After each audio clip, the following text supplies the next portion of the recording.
एक डॉक्टर एक लड़के से बदला लेने के लिए उसे किडनैप करके उसके ऊपर सर्जरी करके उसे लड़का से लड़की में बदल देता है और रोजाना उसी के साथ इंटीमेट होता है। आखिर इसकी क्या वजह थी, ये सब कुछ जानने के लिए इस वीडियो को लास्ट तक देखिएगा। सबसे पहले हम एक सर्जन डॉक्टर को देखते हैं जिसका नाम रॉबर्ट होता है और वो स्पेन के एक लोकल यूनिवर्सिटी में एक लेक्चर दे रहा होता है। वो अपने स्टूडेंट को बताता है पूरी दुनिया में सिर्फ 9 फेस ट्रांसप्लांट हुआ है, जिनमें से 3 में रॉबर्ट ने भी हिस्सा लिया है। फिर उसके बाद वहाँ से लेक्चर फिनिश करने के बाद अपने घर जा रहा था। घर जाते हुए रास्ते में हॉस्पिटल की एक पार्टी में चला जाता है। वहाँ पर एक बंदे को पैसे से भरा हुआ बैग पकड़ा के उससे ब्लड की एक बोतल खरीद लेता है। दरअसल रॉबर्ट को इस ब्लड की जरूरत इसलिए था क्योंकि घर पे एक लड़की के ऊपर इलीगल एक्सपेरिमेंट कर रहा था। उस लड़की का नाम वेरा होता है। उस एक्सपेरिमेंट के बारे में रॉबर्ट ने किसी को भी कुछ भी नहीं बताया था। वेरा को रॉबर्ट ने घर के एक कमरे में बंद करके रखा हुआ होता है। वेरा के पास उस कमरे में बहुत ही कम सामान था जिससे वो अपने दिल को बहला सकती थी। वो अपने उस कमरे से बाहर नहीं जा सकती थी। वो सारा दिन योगा करती रहती थी या तो अपने कपड़े को फाड़ कर डरावनी गुड़िया बनाती रहती थी। वो यही सब उल्टी सीधी काम करके अपने दिन को गुजारती थी। वेरा की देखभाल करने के लिए घर पे एक गूंगी नौकर भी थी। अगर इसके अलावा भी वेरा को कुछ चाहिए होता था, दीवार पर लगे हुए वॉइस ट्रांसमीटर के थ्रू वो रॉबर्ट की माँ से कुछ भी मांग लेती थी। रॉबर्ट घर आके अपने साथ लाया हुआ ब्लड वो एक मशीन में रखता है और उसे रखने के बाद वो अपने रूम में आता है। अपने रूम में लगे स्क्रीन पे सबसे पहले वो वेरा को देखता है क्योंकि रॉबर्ट ने वेरा के रूम में एक हिडन कैमरा भी लगाया हुआ होता है। सब कुछ सही देखकर वो वेरा की रूम में चला जाता है और ये रॉबर्ट का रोज का रूटीन होता है। रोजाना वो अपने काम से आता है, सबसे पहले वो वेरा को देखता है, फिर उसके रूम की तसल्ली करता, फिर उसके पास में जाता, फिर उसका जो एक्सपेरिमेंट होता है वो उसके ऊपर करता। एक दिन डॉक्टर जब वापस घर आता है तो वो देखता है कि कैमरे से अपोजिट मूव करके लेटी हुई है और वो किताब के पन्नों से अपने जिस्म को जख्मी किया हुआ है। अब जब डॉक्टर उसके पास जाता है तो वो देखता है कि उसके जिस्म पे बहुत सारा कट का निशान बना हुआ है। तब उसे वो तुरंत अपने रूम में बने हुए एक हॉस्पिटल में लेके जाता है। फिर वो उसका इलाज करता है। फिर उसके बाद वेरा उससे कहती है ऐसी जिंदगी से अच्छा तुम मुझे मार दो। फिर रॉबर्ट उसे कहता है अगर तुम्हें मरना होता तुम ये जख्म कहीं और भी दे सकती थी। फिर ये हादसा खत्म होने के बाद रॉबर्ट एक आर्टिफिशियल स्किन बनाने का एक्सपेरिमेंट शुरू कर देता है जिसमें उसे जानवरों के खून की भी जरूरत पड़ती है। कुछ दिन के बाद वो कामयाब हो जाता है। वो आर्टिफिशियल स्किन का इकलौता इन्वेंटर बन चुका है। रॉबर्ट ने एक ऐसा स्किन बनाया था जो न ही किसी के आग लगाने से जलती थी और न ही कीड़े के काटने से कुछ होता था। अब जब रॉबर्ट अपने एक्सपेरिमेंट में कामयाब हो ही गया है तो वो वेरा के स्किन को अपने आर्टिफिशियल स्किन से रिप्लेस कर देता है। फिर रिप्लेस करने के बाद वो वेरा को कहता है अब तुम्हें कभी भी चोट नहीं लगेगी क्योंकि रॉबर्ट का एक्सपेरिमेंट अब कामयाब हो चुका था। इसीलिए वो कुछ दिन के बाद मेडिकल इंटरव्यू में आए हुए सभी आदमियों को बताता है जानवरों के स्किन का कामयाब एक्सपेरिमेंट कर लिया है। दरअसल रॉबर्ट ने वहाँ पे झूठ बोला था। दरअसल वो एक्सपेरिमेंट उसने वेरा पे किया था। वो ये भी बताता है कि इस स्किन को कभी भी कोई मलेरिया नहीं हो सकता और उस स्किन का नाम उसने अपने वाइफ के नाम पे रखा था, सिमरेला। दरअसल उसकी बीवी एक कार एक्सीडेंट में मर चुकी थी। फिर उसके बाद आज का इवेंट खत्म होने के बाद रॉबर्ट जब अपने घर जा रहा होता है तभी उस ऑर्गेनाइजेशन के हेड उसे साइड में लेके जाते हैं। तब वो पूछते कि आखिर तुमने इस स्किन को इतना हार्ड कैसे बनाया। रॉबर्ट वहाँ पे झूठ नहीं बोलता, वो उन्हें सब कुछ बता देता है और कहता है कि वो पिग सेल से जेनेटिक इन्फॉर्मेशन लेके ह्यूमन में ट्रांसफर कर दिया है। भले ही रॉबर्ट ने बहुत ही अच्छा खोज किया था बट उसका प्रेसिडेंट उसका साथ नहीं देता है और वो उसे तभी कह देता है कि अपना सारा रिसर्च बंद कर दो। और फिर वहाँ से फ्री होने के बाद वो अपने पुराने दोस्त मार्क के पास जाता है। आज जितना भी कांड हुआ है वो सारी बात अपने दोस्त को बता देता है। फिर उसके बाद उसका दोस्त मार्क उसे कहता है तुम्हें अपने पुराने काम में लौट जाना चाहिए। फिर उसके बाद रॉबर्ट जब अपने घर पहुँचता है फिर उसके बाद अपने कमरे में बैठ के थोड़ी देर वेरा को देखता है। फिर उसके बाद वो उससे मिलने चला जाता है। फिर वो उसे कहता है तुम पर मैं जो एक्सपेरिमेंट कर रहा था वो कामयाब हो चुका है, अब तुम्हें किसी भी एक्सपेरिमेंट की जरूरत नहीं है। फिर वेरा सोचती है कि वो अब यहाँ से आजाद हो सकती है। यही सोच के रॉबर्ट के साथ वो इंटीमेट होने की कोशिश करने लगती है बट रॉबर्ट वहाँ पे अनकंफर्टेबल फील करने लगता है और वो वहाँ से चला जाता है। फिर उसके बाद रॉबर्ट की माँ को देखते हैं। रॉबर्ट की माँ रॉबर्ट को कहती है तुम वेरा को मार दो क्योंकि ये बहुत ही खतरनाक है। इसके आंसर में रॉबर्ट कहता है आप घर के सारे नौकर को यहाँ से निकाल दो क्योंकि अब हमें इतने लोगों की जरूरत नहीं। अब जब रॉबर्ट भी घर से चला जाता है तभी टाइगर की कॉस्ट्यूम पहने एक बंदा उसके घर के सामने आता है और घर की बेल बजाता है। ये रॉबर्ट की माँ का दूसरा बेटा होता है जिसका नाम जेका होता है। वो अपना रूप बदला हुआ होता है इसीलिए वो कैमरे में अपने बर्थ मार्क को दिखाता है। फिर उसके बाद रॉबर्ट की माँ तुरंत बाहर आती है और वो उसे अंदर आने से रोकती है पर तभी जेका घर के अंदर चला ही जाता है। फिर उसके बाद उसकी माँ उसे खाना खाने के लिए देती है और तभी वो टीवी पे एक न्यूज देखती है शहर में एक रॉबरी हुआ है और उस रॉबरी के पीछे जेका का हाथ होता है। इसीलिए वो अपना भेष को बदल के घर आया था ताकि उसे पुलिस ना पकड़ सके। फिर वो मॉम से कहता है तुम तुम रॉबर्ट को कहो कि मेरे फेस की सर्जरी कर दे ताकि मैं पुलिस से हमेशा के लिए बच जाऊं। फिर उसकी मॉम उसे कहती है कि रॉबर्ट ऐसा कभी नहीं करेगा, अब तुम जल्दी से यहाँ से चले जाओ। फिर उसके बाद जेका शराब ढूंढने के लिए किचन में जाता है। तभी उसकी नजर सिक्योरिटी कैमरा पे पड़ती है जो वेरा के कमरे में होता है और वेरा अपने रूम में योगा कर रही होती है। जेका जब कैमरे में देखता है तब वो उसे तुरंत पहचान जाता है। तब जेका मन ही मन सोचता है कि ये आखिर अभी तक जिंदा कैसे है, ये तो मर गई थी। तब रॉबर्ट की माँ किचन से एक गन लेके आती है और उस गन को जेका के सामने कर देती है और वो कहती है कि तुम यहाँ से जल्दी से चले जाओ। बट मौका देख के जेका उससे गन छीन लेता है और उसके बाद उसे कुर्सी पे बांध देता है और वो सीधा वेरा के कमरे में चला जाता है। बट वेरा के रूम का डोर लॉक होता है। जेका तुरंत में अपनी मॉम के पास आता है और उसे धमकाने के बाद उसे चाबी ले लेता है। फिर उसके बाद वो सीधा वेरा के रूम में चला जाता है। बट जब वो रूम का दरवाजा खोलने की कोशिश करता है, वेरा अंदर से धक्का देके जेका को गिरा देती है और उसके ऊपर हमला भी करती है। बट जेका तो उससे पावरफुल है, इसीलिए वो उसे तुरंत पकड़ लेता है और वो उसे तुरंत अपने रूम में लेके जाता है और फिर उसे अंदर लाने के बाद उससे जबरदस्ती इंटीमेट होता है। और जब वो इंटीमेट हो रहा होता है तभी रॉबर्ट घर आ जाता है। आते के साथ ही वो कैमरे में सब कुछ देख लेता है और देखने के बाद अपनी बंदूक लेके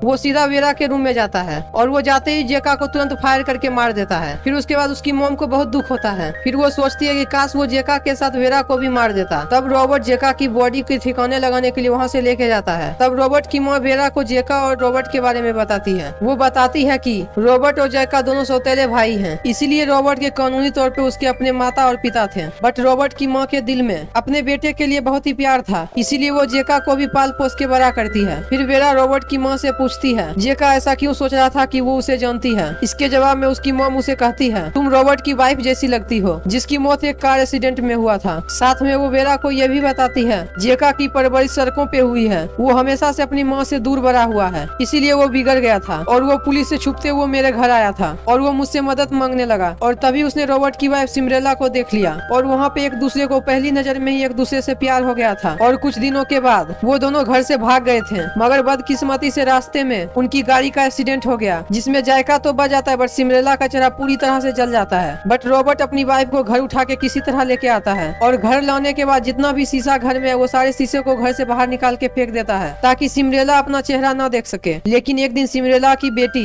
गार्डन में बैठ के गाना गा रही थी और तभी सिमरेला अपने बेड से उठ के खिड़की के पास जाती है। तभी वो अपने परछाई को देख लेती है। तभी वो अपने आप को देख के पूरी तरह से चिल्लाती है। उसका चेहरा इतना डरावना हो गया था इसीलिए वो तुरंत में उस खिड़की से कूद के अपनी जान दे देती है। बाहर बैठी उसकी बेटी जब देखती है तो उसकी बेटी उसी दिन सदमे में चली जाती है। जब रॉबर्ट की माँ ये सब कुछ वेरा को बता रही होती है तभी रॉबर्ट जेका की बॉडी को दफना के घर वापस आ जाता है और घर आने के बाद वो वेरा के पुराने ऑफर को एक्सेप्ट कर लेता है और आज रात वो वेरा को अपने साथ इंटीमेट होने के लिए बुला लेता है। और वो रात में इंटीमेट होने के बाद वो एक सपना देखता है जिसमें वो देखता है 6 साल पहले हुआ एक दर्दनाक हादसा जब रॉबर्ट ने अपनी बेटी नॉर्मा के साथ एक शादी को अटेंड किया था ताकि नॉर्मा अपनी सोशल लाइफ में वापस आ सके। अपनी मॉम के मौत के बाद उसको जो सदमा लगा है वो उस सदमे से बाहर आ सके। और उसी पार्टी के बीच में रॉबर्ट नोट करता है कि उसकी बेटी नजर नहीं आ रही है। वो अपनी बेटी को ढूंढते ढूंढते उस पार्टी से बाहर जाता है। तभी वो एक बाइकर को देखता है जो उसके सामने से काफी तेजी से गुजर जाता है और फिर उस बाइकर के गुजरने के बाद वो आगे जाके देखता है तो उसकी बेटी का जूता दिखता है और उसका कोट गिरा हुआ दिखता है और थोड़ा ही आगे जाने पे उसकी बेटी गिरी हुई दिखती है जिसके कपड़े भी खराब हो चुके होते हैं। ये सब कुछ देख के रॉबर्ट समझ जाता है उस बाइकर ने उसकी बेटी के साथ क्या किया था। जब उसकी बेटी नॉर्मा को होश आता है तो वो रॉबर्ट को ही अटैकर समझ के जोर जोर से चिल्लाने लगती है। इसके बाद सीन वापस से प्रेजेंट में शिफ्ट होता है। यहाँ पर वेरा भी एक सपना देखती है। वो देखती है विंसेंट नाम का लड़का अपनी मॉम के साथ एक पार्टी को अटेंड करता है। वही पार्टी में विंसेंट और नॉर्मा की दोनों की मुलाकात होती है। उस मुलाकात में विंसेंट नॉर्मा के साथ फ्लर्ट करने की कोशिश करता है और वो उसे अपने साथ बाहर गार्डन में लेके जाता है। गार्डन में जाने के बाद नॉर्मा को गर्मी लगना शुरू हो जाता है। नॉर्मा उस गर्मी की वजह से अपना कोट और जूते को उतार देती है बट विंसेंट उसे एक सिग्नल समझ लेता है। वो सोचता है कि नॉर्मा उसके साथ इंटीमेट होना चाह रही है और विंसेंट नॉर्मा के साथ क्लोज होने लगता है। शुरू में तो नॉर्मा रिएक्ट नहीं करती है लेकिन नॉर्मा को जब धीरे धीरे फील होता है अब बात बढ़ चुकी है तो वो चीखने चिल्लाने लगती है और तभी विंसेंट उसके मुंह पे हाथ रख देता है और तभी नॉर्मा उसके हाथ पे काट लेती है और विंसेंट उसे जोर जोर से थप्पड़ मारता है। तभी नॉर्मा बेहोश हो जाती है और तभी विंसेंट वहाँ से बाइक से भाग जाता है और उसके भागते हुए रॉबर्ट ने उसे देख लिया था और तभी उसने उसका बाइक का नंबर प्लेट भी देख लिया था। फिर उसके बाद वापस से सीन शिफ्ट होता है। फिर कुछ दिन के बाद विंसेंट अपने बाइक से जा रहा होता है तब रॉबर्ट उसे अपने कार से हिट करके वहाँ से गिरा देता है और तभी रॉबर्ट उसके ऊपर बेहोशी का एक इंजेक्शन शूट करता है जिससे विंसेंट वहाँ पे तुरंत बेहोश हो जाता है। फिर उसके बाद रॉबर्ट उसे उठा के अपने साथ लेके जाता है। फिर वो उसे अपने पुराने गैरेज में बंद कर देता है। पर विंसेंट जब भी चिल्लाता था था तब रॉबर्ट उसके ऊपर ठंडा पानी डाल के उसे टॉर्चर करता था और उसे खाने के लिए भी सिर्फ चावल और पानी देता था। और फिर रॉबर्ट अपनी बेटी नॉर्मा से मिलने के लिए मेंटल हॉस्पिटल जाता है। वहाँ जाने पे वो देखता है कि नॉर्मा अभी भी उसे देख के डर रही होती है। दरअसल नॉर्मा अभी भी समझ रही थी उसके फादर ने उसके साथ जबरदस्ती किया था और अचानक से उसकी बेटी भी एक दिन जान ले लेती है। अब उस घटना के बाद वो डॉक्टर के जगह एक साइको डॉक्टर बन जाता है। नॉर्मा को दफनाने के बाद वो अपने घर आते ही विंसेंट की दाढ़ी को सेव कर देता है और फिर उसके बाद वो उसे बेहोश कर देता है। उसके बाद वो उसे ऑपरेशन रूम के अंदर लेके जाता है और अंदर जाने के बाद अपने दोस्त मार्क और 2 साथियों की मदद से और वो उसकी सर्जरी करता है। दरअसल ये सर्जरी उसका जेंडर चेंज करने के लिए किया जा रहा था, जहाँ पर वो उसे लड़का से एक लड़की में बदल देता है। अब कुछ टाइम के बाद विंसेंट को जब होश आता है तब वो अपने आप को एक कमरे के अंदर अकेला पाता है। अब इससे आगे की लाइफ उसका वही कमरे में गुजरने वाला था और साथ ही साथ उसके अपने प्राइवेट पार्ट को भी ठीक से ध्यान रखना होता है। अब जैसे उसका जब प्राइवेट पार्ट वाला एरिया सब कुछ सही हो जाता है और फिर उसके बाद रॉबर्ट उसके सारे पार्ट को धीरे धीरे करके चेंज करने लगता है और वो अपने एक्सपेरिमेंट में कामयाब भी हो जाता है। उसने एक लड़के को पूरी तरह से लड़की में बदल दिया था और रॉबर्ट उसे एक फुल सूट ला के भी देता है ताकि उसकी स्किन सेफ रहे और उसकी बॉडी को एक अच्छी शेप मिल सके। और फिर विंसेंट एक दिन रॉबर्ट के ऊपर अटैक करके घर से भागने की कोशिश करता है, बट रॉबर्ट उस सभी का इंतजाम पहले से ही करके बैठा था। जब विंसेंट डोर के पास जाता है तब वो देखता है कि डोर तो पहले से ही लॉक है और तभी रॉबर्ट अपनी एक गन लेके वहाँ पे आ जाता है और वो विंसेंट को कहता है वापस अपने रूम में जाने के लिए और आखिर में वो खुद ही विंसेंट को उठा के उसके रूम में छोड़ के आता है। और फिर कुछ दिनों के बाद उसकी सर्जरी की फाइनल स्टेज कंप्लीट होने पर हम देखते हैं कि रॉबर्ट ने अपनी बीवी सिमरेला का चेहरा उसको दिया हुआ होता है और वो उसका नाम वेरा रखता है। स्टार्ट में तो वेरा